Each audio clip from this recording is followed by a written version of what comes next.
Assalamualaikum warahmatullahi wabarakatuh. Bismillah, alhamdulillah, assalatu wassalamu ala rasulillah Sayyidina Muhammad ibn Abdillah, la hawla wa la quwata illa billah. Rabbi shrah li sadri wa yassir li amri wahlul 'uqdatam min lisani yafqahu qawli. Allahumma sholli ala Sayyidina Muhammadin abdika wa nabiyika wa rasulika nabiyil ummi wa ala alihi wa sahbihi ajma'in. Amma ba'd. Kami hormati seluruh mahasantri madrasah diniyah dimanapun berada. Sebelum kita akan mulai, mari kita bacakan suratul Fatihah. Kita tujukan kepada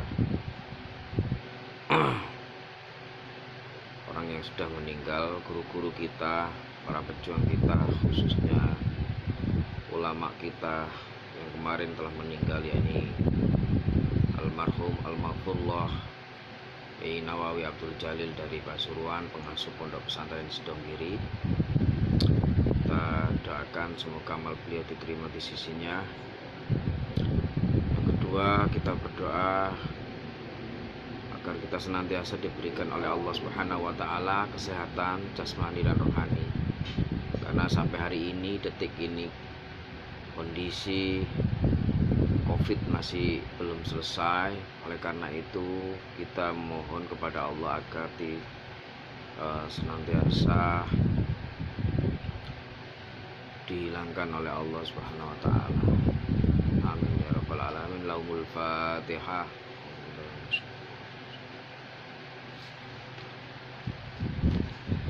Bismillahirrahmanirrahim. Alhamdulillahirabbil alamin. Assalatu wassalamu ala asrofil anbiya'i mursalin Sayyidina wa maulana Muhammadin wa ala alihi wa sahbihi ajma'in. Qala al-mu'allif rahimahullah ta'ala wa nafa'ana bihi wa bi ulumihi wa amadana bi asrarihi wa a'ada alaina min barakatihi. Amin ya rabbal alamin. Dibuka bab tentang Ghazwatul Hudaybiyah wa Bai'atur Ridwan. Ya. Bismillahirrahmanirrahim. Ghazwatul Hudaybiyati utawi iki iku perjanjian Hudaybiyah. Wa bai'atur ridwani lan bai'ate ridwan. Satu sababuha utawi sebabe perang Hudaybiyah. Anan Nabiyya sallallahu alaihi wasallam iku stune Kanjeng Nabi sallallahu alaihi wasallam kharaja miyos sapa Kanjeng Nabi yuridu ngarepake sapa Kanjeng Nabi Makkah ing kutha Mekah muktamiron hali umrah la mukhariban ora hali perang wa ma'ahu hali iku tetep ing ngatasi sertane Nabi alfun utawi wong sewu wa khamsumi'atin lan wong 500 wa khamsumi'atin lan 500 minal muhajirina kang tetep saking pira-pira wong muhajirin wal ansori lan pira-pira wong ansor bila solahin kelawan tanpa nggawa senjata. Falamma alimat mongko ing dalem nalikane weruh sapa Quraisyun Quraisy bihuruji kelawan metune Kanjeng Nabi. Istamaat mongko kumpul sapa Quraisy. Kumpul untuk apa? Liman ihi krana nyegah Kanjeng Nabi an baitillahi saking Baitullah al-Haram. Kita sekarang memasuki bab tentang perjanjian Hudaybiyah dan bai'at Ridwan, ya. Sebab musabab perang Hudaybiyah itu dimulai ketika Rasulullah SAW ketika Rasulullah itu mau melaksanakan ibadah umroh ke kota Mekah, maka Rasulullah diikuti oleh 1.500 pengikutnya, umat-umatnya untuk menjalankan umroh, maka kelompok atau rombongan Kanjeng Nabi ini sama sekali tidak membawa senjata. Kenapa? Karena niatnya memang keluar itu bukan untuk perang, tapi untuk apa? Untuk ibadah umroh. Mau melaksanakan umroh, Kanjeng Nabi beserta umatnya yang sebanyak 1.500 itu. Akan tetapi di tengah jalan diketahuilah ya perjalanan umrohnya Rasulullah dan umatnya itu diketahui oleh orang Quraisy. Kemudian mereka orang Quraisy itu berunding, berkumpul, mereka melaksanakan musyawarah dengan golongan umat Quraisy. Tujuannya adalah untuk mencegah Rasulullah menunaikan ibadah umroh tadi. Jadi sama sekali tidak ada unsur niatan untuk perang. Maka Rasulullah bersama rombongannya itu tidak ada atau tidak membawa senjata sama sekali. Niatnya memang untuk perang, untuk umroh ya, untuk ibadah umroh. Tapi di tengah jalan dihalang-halangi, dicegah oleh suku Quraisy. Walakin lam yahdus, walakin lan tetapi ini lam yahdus ora terjadi via ing dalam perang Hudaibiyah apa harbun pertempuran. Takdiman krono ngagungaken li hurmatil baiti, krono oleh hormat Baitullah alladzi ya bait ja'ala wasdati'aken apa alladzi sapa Allah Gusti Allah haraman ing tanah haram aminan khalik aman ya. Kan tetapi orang-orang Quraisy itu tidak jadi untuk perang, tidak memeranginya, tidak mencegahnya, tidak sampai terjadi peperangan dalam Hudaibiyah itu. Kenapa kok tidak sampai terjadi? Karena menjaga kehormatan atau memuliakan tanah haram Mekah, yang mana area ini, tanah ini telah dimuliakan oleh Allah, telah dijadikan oleh Allah sebagai negeri yang aman. Maka kedua belah pihak tidak sampai terjadi gencatan senjata di daerah tertentu.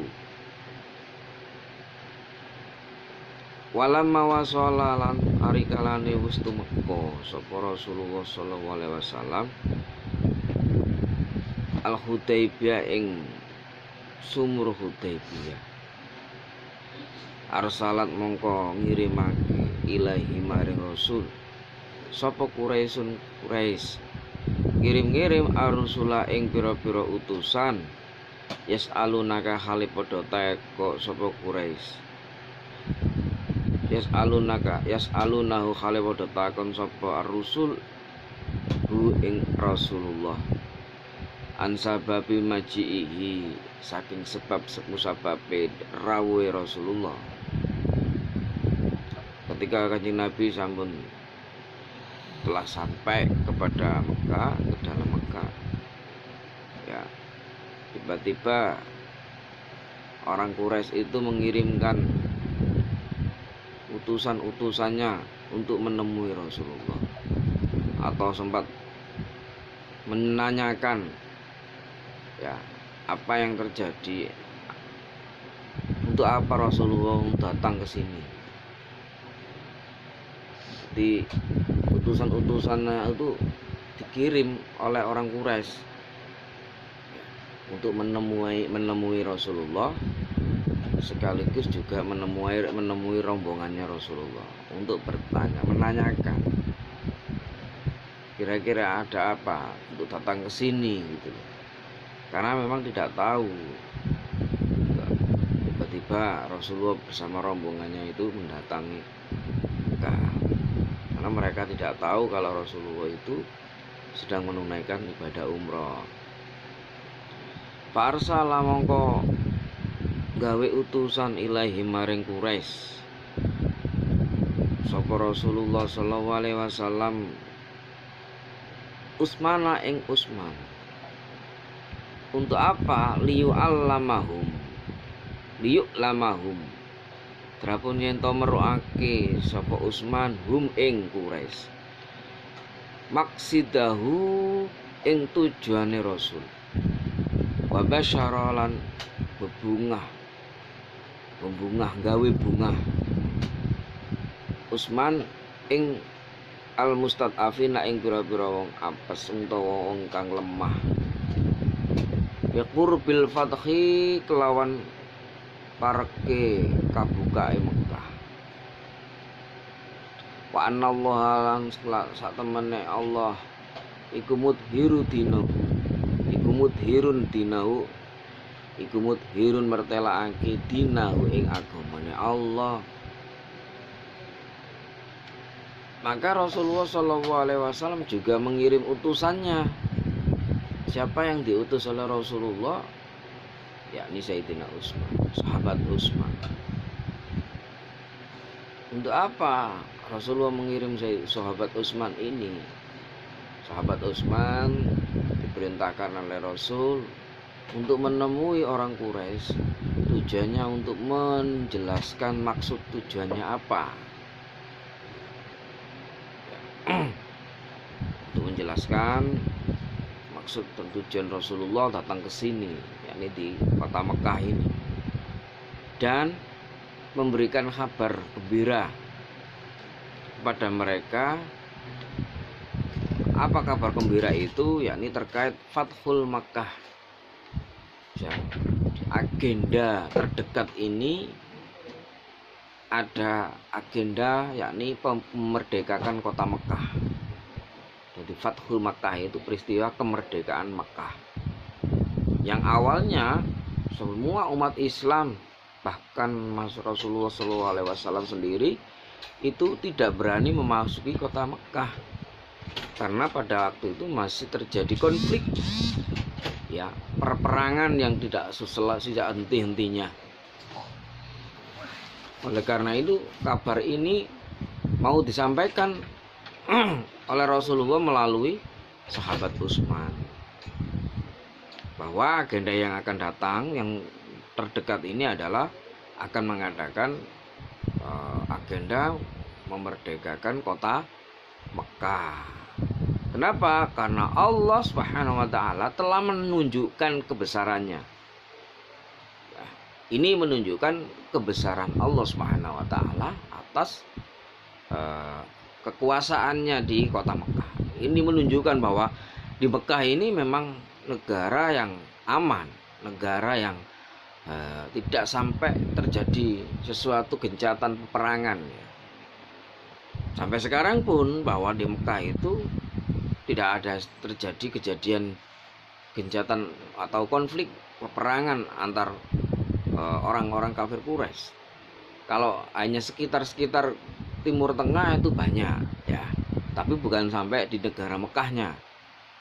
Di area Jazirah Arab di Timur Tengah itu sampai hari ini konflik, ya, peperangan, tempur dan baku tembak dan seterusnya itu sampai hari ini. Tetapi kalau di daerah Mekah sampai hari pun tidak sampai terjadi baku hantam atau peperangan terjadi. Ini menunjukkan bahwa Allah Subhanahu wa taala menunjukkan kebesarannya, kekuasaannya, bahwa di Mekah itu salah satu tanah atau Baitul Haram, tanah yang dimuliakan, yang diberikan perlindungan oleh Allah, sampai umat manusia, hamba-hambanya sendiri menyadari betul kalau di negeri ini terjadi satu tanah yang mulia. Falamma wasala mongko tatkalane wis tumeka sapa Utsman habasat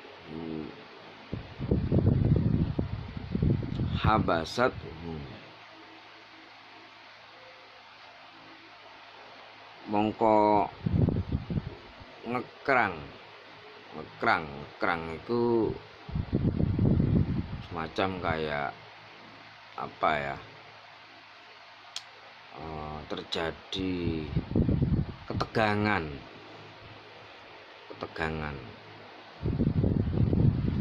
Habasatu mongko ngekrang ing Utsman sapa Quraisyun Quraisy. Fasaa mongko kuncara ing dalem ngakrang indal muslimina saking pira-pira wong Islam. An Utsmana apa sak temene Utsman iku kutila dipateni sapa Utsman. Pada mongko ngundang sapa Rasulullah sallallahu alaihi wasallam annasa ing para manungsa lil baiatin krana baiat.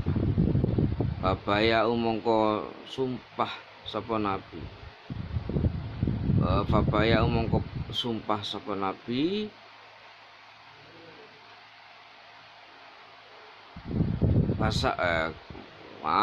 Fabaya mongko sumpah janji sapa Anas tahta sajarati ing Fabaya mongko sumpah janji sapa Anas ing Rasulullah tahta sajarati ing dalem nisore wit gunakang tetep ing dalem kono panggonan ala yafiru ing ngatasi yento ora padha mlayu sapa Anas watu samalan diarani apa hadhil bai'atu perjanjian bai'at ridwani ing bai'at ridwan. Sahabat Utsman yang diutus oleh Rasulullah tadi telah sampai ke tempatnya orang Quraisy. Akan tetapi di sana terjadilah dialektika yang sangat menegangkan ya, sampai-sampai mau terjadi peperangan, mau terjadi gejolak ya. Maka Rasulullah mendengar kalau utusannya itu terjadi gejolak atau ketegangan. Maka disinilah Rasulullah langsung mengundang umat manusia untuk berjanji, membuat perjanjian di bawah pohon. Waktu itu memang pelaksanaannya di bawah pohon. Maka sama sekali mereka tidak terjadi ketegangan ketika pelaksanaan perjanjian itu, atau MOU ya istilah sekarang itu, kerjasama. Maka umat manusia waktu itu tidak tegang lagi ya. Maka inilah disebut sebagai perjanjian ridwan atau bai'atu ridwan. As'ilatun wallahu a'lam bishawab. Kurang lebihnya kami mohon maaf. Assalamualaikum warahmatullahi wabarakatuh.